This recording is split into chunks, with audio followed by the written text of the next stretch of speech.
Hello, everyone. This is Tom Fox, and I'd like to welcome you to the Daily Compliance News. The Daily Compliance News is an offering of the Compliance Podcast Network. February 8th, 2019, the Do You Know Your CEO's Password Edition. First up, from the Wall Street Journal, a story about a former sales executive of a unit of the oilfield services firm Petrofac who pled guilty to 11 counts of bribery relating to projects in Iraq and Saudi Arabia that netted the company more than $4 billion. David Lufkin, the former global head of sales for the company, entered his plea in a court Wednesday. He was not sentenced, nor is there any date for the sentencing. Next up, yet another story from the Wall Street Journal, once again by Sam Rubenfeld, where the Danske Bank woes continue as it announced it was placed under formal investigation by a judge in France over its suspicious money laundering related to its terminated business in the Estonian branch. This makes yet one more court that is investigating the bank, and in fact, numerous other civil suits have been filed as well, so it's going to be a long road to hoe for Danske Bank. Next up, yet another article from the Wall Street Journal. This one's on the front page, though, and it's about the horrific disaster last month in Brazil when the mining waste dam collapsed that killed 150 people. Apparently, inspectors who had actually inspected the dam said that the company's water concentrations and drainage made it difficult for the inspection company to fully assess the dam's stability, but that the inspectors felt pressured from the company to certify it, even though they recognized they should not have done so.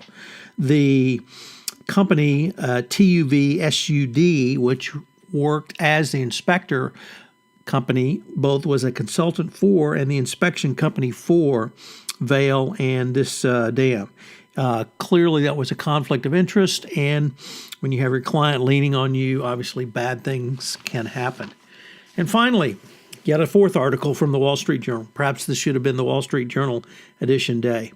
But the question, which is the name of this episode, is do you know your CEO's password? And it's come about because stockholders in a Canadian cryptocurrency exchange say about $136 million worth of customers' holdings are stuck in an electronic vault because the company's founder and sole employee died without sharing his password.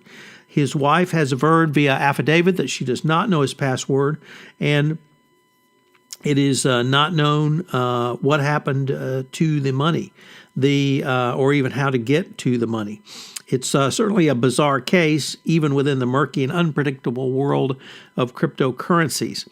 The founder died back in January, and apparently all of this has, back in December, and has come to light since that time. So yet another thing that investors and risk managers need to consider: do you know your CEO's password? This is Tom Fox. If you have any ideas for the Daily Compliance News, please feel free to email me at tfox@tfoxlaw.com. I'd love to hear from you. As you may know, we've had several new offerings on the Compliance Podcast Network. One of those includes Popcorn and Compliance, where Jay Rosen and I take a look at compliance through the lens of movies, both current, contemporary movies, and classic movies. Also premiering in December. And finally, Mary Shirley and Lisa Fine have premiered their new podcast, Great Women on Compliance. I hope you will check that out. It's a great podcast series. We have several other offerings that are in production that will go live hopefully in Q1 of 2019. I hope you will check back to see the offerings on this Compliance Podcast Network.